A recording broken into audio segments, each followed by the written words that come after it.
హరే శ్రీనివాస, మీరందరూ ఏదైతే ఎదురు చూస్తున్నారో ఆ ముడుపు వీడియో ఇదేనమాట. ఏదైతే కలియుగ ప్రత్యక్ష దైవం వెంకటేశ్వర స్వామికి మనం ముడుపు కట్టినట్లయితే కనుక మన కోరికలు ఏమైనా కూడా అవి ఎంత పెద్దవైనా కూడా తప్పకుండా తీరుతాయి. కానీ అవి ధర్మబద్ధమై ఉండాలి. అంతేగాని ఏదో ఒకరు పాడవ్వాలని కానీ ఒకరు నాశనం అవ్వాలని కానీ అలాంటి కోరికలు అయితే ఎప్పటికీ తీరవన్నమాట. కాబట్టి అలాంటివి కాదు, మీ యొక్క అంటే మీ ఉద్యోగం కోసం కానీ, మీ వ్యాపారం కోసం కానీ, మీ చదువుల కోసం కానీ, ఆరోగ్యం కోసం కానీ, దేనికోసమైనా కూడా వెంకటేశ్వర స్వామికి ముడుపు కడితే అది తక్షణమే నెరవేరుతుంది. అయితే రమాదేవి గారు కొంతమందికి నెరవేరటం లేదు అంటారు కదా. బట్ మనవి కర్మఫలం అనేది ఉంటుందండి. కర్మఫలం అనేది మనం ఎప్పటికప్పుడు తగ్గించుకుంటూ ఉండాలి. మనం దేవుడికి పూజలు చేస్తున్న కొలది మన యొక్క కర్మఫలం అనేది తగ్గుతూ ఉంటుంది. కొంతమందికి తెలియదు మా కర్మ ఎలా ఉంది, మా పరిస్థితి ఎలా ఉంది, దేవుడు చూడట్లేదు అనుకుంటారు. దేవుడు సహితం కర్మ బాగోలేని పరిస్థితుల్లోనే ఎన్నో కష్టాలు పడ్డారు.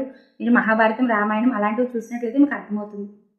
కాబట్టి కర్మ ఎలా తగ్గించుకోవాలనేది కూడా నేను ఇందులో చెప్తాను.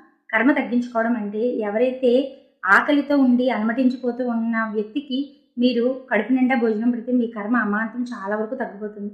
అలా ఎంతమందికి అయితే మీరు కడుపుకు ఆకలికి ఆహారం పెడతారో మీ కర్మ అనేది చాలా అంటే చాలా ఫాస్ట్గా తగ్గుతూ వస్తుంది అనమాట. ఈ ఒక్క విషయాన్ని మీరు గుర్తుపెట్టుకోవాలి. ఇంకేం చేయవలసిన అవసరం లేదు. కర్మ తగ్గడానికి ఓన్లీ చాలు అని భోజనం దగ్గర అంటారు. కాబట్టి ఆ భోజనం పెట్టి వాళ్ళ యొక్క ఆకలిని తీర్చండి. వెంకటేశ్వర స్వామి ముడుపు ఎలా కట్టాలి అంటే ఒక శనివారం నాడు. అయితే ఆ శనివారం అది ఏ తిథి అలాంటివి ఏమీ అవసరం లేదండి. అది శనివారం అయితే చాలు. వెంకటేశ్వర స్వామికి చాలా ప్రీతికరమైన రోజు. ఆ రోజు ఉదయం 7 గంటలకల్లా మీ యొక్క పనులన్నీ శుభ్రం చేసేసుకొని మీరు ఒక వైట్ క్లాత్, కాటన్ క్లాత్ని కొత్తది తీసుకోండి. దాన్ని ఏం చేయాలంటే పసుపు వాటర్, ఒక తిక్కు పసుపు వాటర్ తీసుకుని, అంటే కొంచెం చక్కగా పసుపు వాటర్లో క్లాత్ని ఎలా పెట్టి ఒక్క 5 మినిట్స్ ఉంటే క్లాత్ పసుపుతో మారుతుంది. దాన్ని గట్టిగా పిండేసి దానిలో ఒక్క 11 రూపాయలు మాత్రమే, ఇంకేమీ వద్దండి. మీరు చాలా వీడియోస్లో పసుపు, కుంకుమ, ఎండు ఖర్జూరాలు ఏవేవో చెప్తున్నారు అక్షంతలు. బట్ అవి ఏమీ అవసరం లేదు. దగ్గర 70 ముడుపులు కట్టిందాన్ని నేను. అబద్ధం చెప్పవలసిన అవసరం నాకు లేదు. స్వామివారు ఎదురుగానే ఉన్నారు. ఆయన ముందు చెప్పవలసిన అవసరం లేదు. మీకు అందుకనే నేను అన్నీ కూడా క్లియర్గా అర్థం అవ్వాలని చెప్దాం అనుకుంటున్నాను. కానీ మీరు కంగారు పడతానని చెప్తున్నాను. పసుపు క్లాత్ని జస్ట్ మీరు ఆరబెట్టినా పర్వాలేదు, జస్ట్ ఆరబెట్టకపోయినా పర్వాలేదు, గట్టిగా పిండేసి అందులో 11 రూపాయలు వేసి ఆ ముడి వేస్తున్నప్పుడే మీ యొక్క కోరిక ఒకసారి మనసులో తలుచుకోండి. స్వామివారి దగ్గరికి వెళ్ళి దీపారాధన చేసుకొని మీకు ఇష్టమైతే ఏదైనా చేయగలిగితే చక్కెర పొంగల్ నైవేద్యం చేయండి. లేదు అంటే కొబ్బరికాయతో అన్న స్వామికి ప్రసాదం పెట్టండి.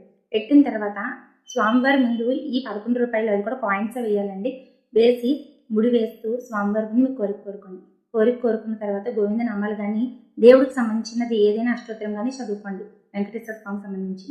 ఇలా చేసి ఆ ముడుపుని మీరు ఏం చేయాలంటే ఏదైతే మైలుగాలన్నీ తగలదో ఆ ప్లేస్లో పెట్టాలి. ఇలా చేసినట్లయితే కనుక స్వామి కరుణా కటాక్షాలు మీ పైన ఉంటాయి. Next video